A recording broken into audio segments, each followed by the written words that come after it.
22. No, I stammered. You can't be here. They took you apart. They dismantled you. I heard a low hum inside the robot's chest, like a machine starting up, and a tinny voice came from somewhere inside her. Listen to me. No, I cried. No, I'm dreaming this. My parents took you apart. Besides, you're not programmed to talk. Listen to me. The tinny metallic voice again. How did you get up here? I cried. What are you doing here?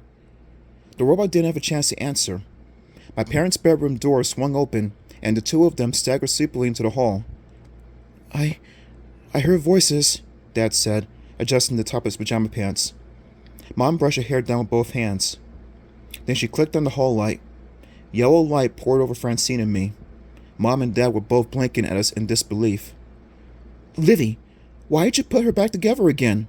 Mom demanded. You went down to the basement again? Dad said. Haven't you learned your lesson? I didn't, I managed to choke out. I opened my door and...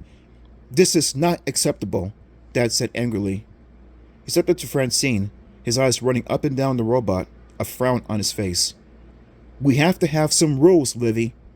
Rules? I cried. What are you talking about rules, Dad? You told me you took Francine apart, remember? So how is she standing here? She's standing here because you put her back together and brought her upstairs, Mom said. I did not, I screamed. You lied to me, both of you. You said you dismounted the robot to study her. We did take her apart, Dad said. We didn't lie. Piece by piece, Mom said. She looked uncomfortable, awkward. They both did, like they weren't telling the truth, or they were hiding something important. I studied them both for a long moment.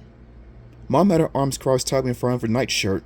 Her hair had fallen over her forehead again, but she made no attempt to brush it back. Dad had his fists clenched tensely in his sides. Why won't they tell me the truth? I turned my gaze to Francine. The glass eyes gazed blankly at the wall. The hum that I heard before she started to talk had faded to silence. Before she started to talk? Yes, Francine had talked. She had repeated those same words. Listen to me. Was she trying to tell me something? If my parents hadn't come bursting out of their bedroom, would I have learned some of the things I was dying to know? Too late now. Dad had Francine under one arm and was carrying her down the stairs. I knew he was returning her to the basement, the forbidden zone. But I no longer cared about what was forbidden. I had to know the truth. And that meant I had to go down to their precious lab and talk to Francine, and find out what the robot was so eager to tell me. My chance came after school the next afternoon. No one was home. The house was empty. It was my time to learn some answers.